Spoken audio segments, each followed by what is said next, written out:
Congress party ये कह रही है कि हमने जो नया पार्टी बनाया है जिसका नाम रखाया गया है इंडिया, जनता अब इंडिया को सपोर्ट करेगी और एनडीए का विरोध करेगी। तो क्या कहना है इस पर आपका? पहली बात तो जनता एनडीए को सपोर्ट करती है और इंडिया को भी सपोर्ट करती है, ठीक है, लेकिन कांग्रेस को सपोर्ट नहीं करती, कितना भी नाम कॉपी कर लें। और दूसरा चीज़, अभी तो खैर बीजेपी का सरकार है। आपको बता दें कि थोड़ा हिस्ट्री में अगर बैकअप में जाते हैं तो 75 में एक निर्वाचन हुई थी इंदिरा गांधी, उसको रद्द कर दिया गया था, ठीक है। उसी के जोश में आके आक्रोश निकालने के लिए आपातकाल लागू कर दी। आपातकाल लागू करने के बाद क्या हुआ, आपातकाल लागू तो हो गया, पूरा देश को अभी पता है। उसके बाद 77 में जो है उनका सरकार गिर गया बुरी तरीके से। पहली बार इस देश में गैर कांग्रेस सरकार बना था, ठीक है। तो इंदिरा गांधी उस टाइम हारी, उसके बाद गूंगी क्या क्या उनको बोला जाता था, वो सर्टिफिकेट नहीं दिया जाता था। तो उस टाइम तो उनका सरकार था, उस टाइम उनका वर्चस्व था, तब तो वो गिर गए थे ना सरकार। उस टाइम एक नारा लगा था, क्या तो देवकांत कुछ बड़ुआ करके थे, वो एक स्लोगन दिए थे कि Indira is India, India is Indira, ठीक है। ये स्लोगन जो है उनका पार्टी को ले डूबा, ठीक है।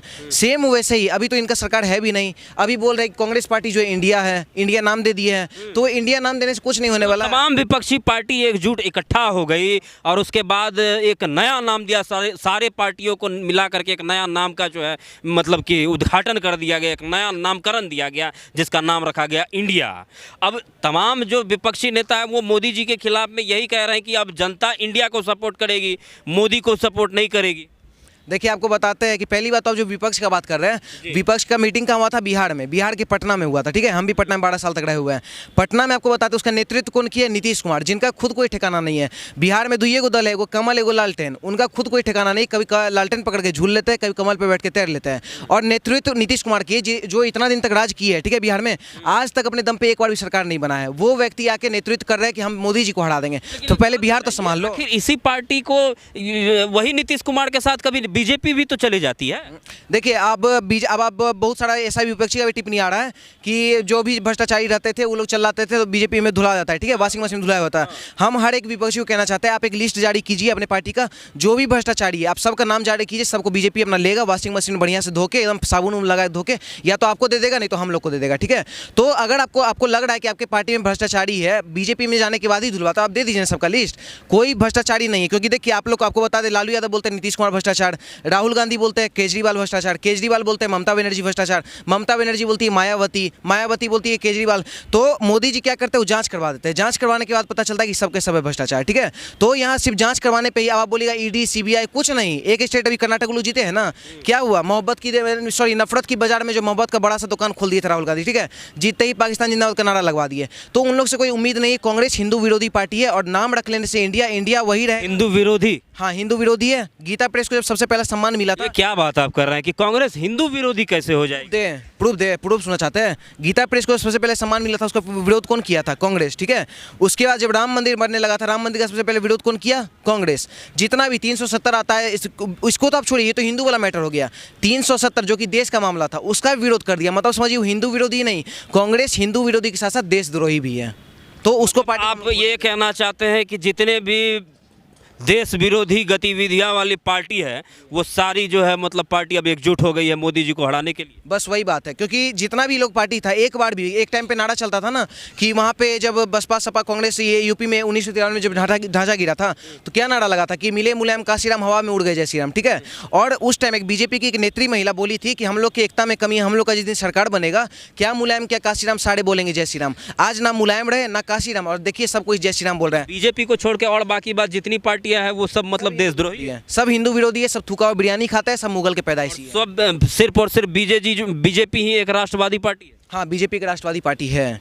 अगर वो राम मंदिर को लाने का काम करता है और 370 हटाने का काम करता है, एक चैलेंजिंग वाला काम से वर्क करता है, तो वो राष्ट्रवादी पार्टी है। और रहा बात अगर मान लीजिए हिंदू मुस्लिम पाकिस्तान को भी अगर साइड रख के देखें तो 14 करोड़ शौचालय बनवाने वाले मोदी जी है, ठीक है। एशिया का सबसे बड़ा mobile manufacturing company Modi ji बनवाए, ठीक है। 200+ मेडिकल कॉलेज भी मोदी जी बनवाए, 16+ IIT कॉलेज मोदी जी बनवाए हैं, 15 से ज़्यादा एम्स जो है मोदी जी बनवाए। तो देखिए काम देखिए, कुछ भी देखिए, इंडिया नाम रख लेने, भारत नाम रख लेने। अगर आप लोग इंडिया नाम रख रहे हैं तो इंडिया वर्सेस हिंदुस्तान होगा। और हम लोग कांग्रेस पार्टी अभी ये कह रही है कि आपका ये मानना है कि इंडिया वर्सेस हिंदुस्तान, लेकिन कहीं ना कहीं इंडिया का मतलब भी हिंदुस्तानी होता है, इंग्लिश वर्सेस हिंदी हो गया। चलिए वहाँ तक बात आपकी समझ में आ गई, लेकिन कांग्रेस लगातार ये अब कह रही है कि हमें जो है वो प्रधानमंत्री पद से कोई मतलब नहीं है। मल्लिकार्जुन खड़गे का यह बयान आया कि हमें अब प्रधानमंत्री के उम्मीदवार हमें कांग्रेस पार्टी के नहीं चाहिए। तो इस प्रकार से मतलब कहीं ना कहीं वो तो उम्मीदवारी तो छोड़ रही है। देखिए आपको बता दें 6 ऐसा पार्टी है जो नेशनल लेवल पे जो कि प्रधानमंत्री पद के लिए चुनाव लड़ सकता है, प्रधानमंत्री बन भी सकता है। उसमें से 2 पार्टियां भी बहुत मजबूत है, एक तो जिसका सरकार है बीजेपी और एक अपोनेंट में कांग्रेस। तो कांग्रेस नहीं जीतेगा। वो नहीं जीतने का वजह ये है कि कांग्रेस में राहुल गांधी का तो सदस्यता जा चुका है, 6-8 साल के लिए वो अभी कैद में है ना, उनका भी आ ही नहीं सकता है, ठीक है। तो मामला सुप्रीम कोर्ट में है अभी। सुनिए ना, वो नहीं आने वाले हैं क्योंकि कभी मोदी चोर कभी चौकीदार चोर, कितना 14-14 पन्ना का जो है माफीनामा लिख के आते हैं, वो नहीं बनेंगे। और अगर वो आते हैं, क्योंकि वो जहाँ प्रचार किए मोदी जीतने का काम किए, ठीक है। तो राहुल गांधी, हम भी एक टाइम पे कांग्रेसी थे, ठीक है, हम भी कट्टर कांग्रेसी थे, लेकिन हम एक चीज़ देखें, राहुल गांधी जहाँ जाते हैं वहाँ मोदी जीत जाते हैं। तो राहुल गांधी जब तक कांग्रेस में जीवित रहेंगे, जब तक ये लोग रियल जो गांधी परिवार है उसका आइडियोलॉजी लेकर नहीं चलेंगे, तब तक कांग्रेस हारते ही रहेगा, ठीक है। क्या आइडियोलॉजी है रियल गांधी परिवार की? गांधी देखिए, अभी यूसीसी का एक मैटर चल रहा है।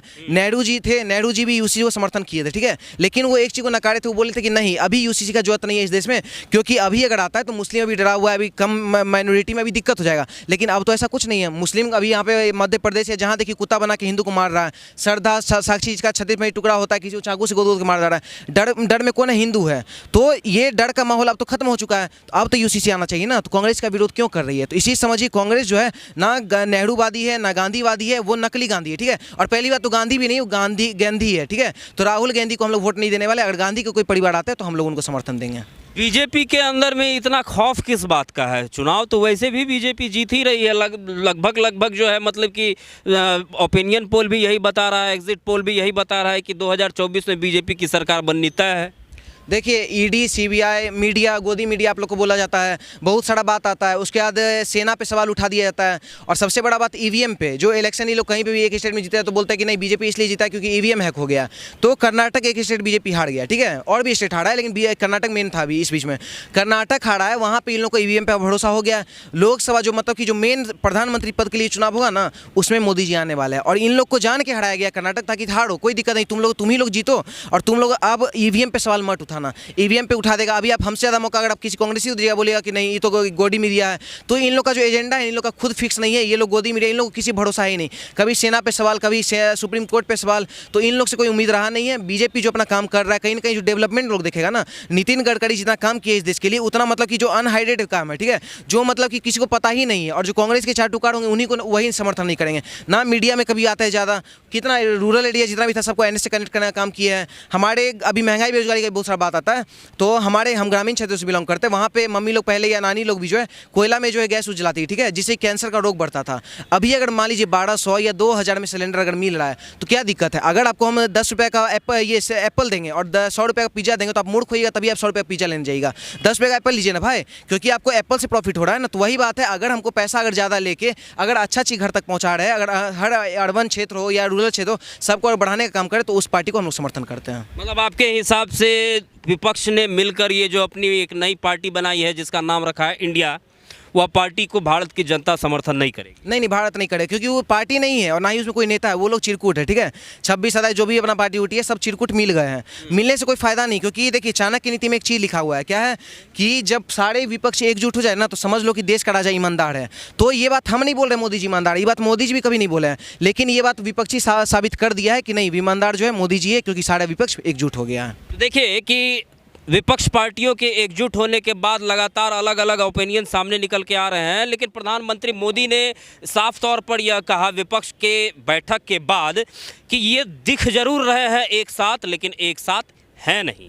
तो अब देश की जनता को तय करना है कि आरजेडी, टीएमसी, आम आदमी पार्टी और भी तमाम जो विपक्षी पार्टियों की जो एकजुटता यह बनाई गई है कांग्रेस पार्टी के आह्वान पर, या विपक्षी पार्टियों की जो एकजुटता बनाई गई है, इस एकजुटता को देश की जनता सपोर्ट करती है, या फिर एक बार फिर से 2024 में पुरजोर तरीके से प्रधानमंत्री मोदी का समर्थन होगा। बहुत बहुत धन्यवाद।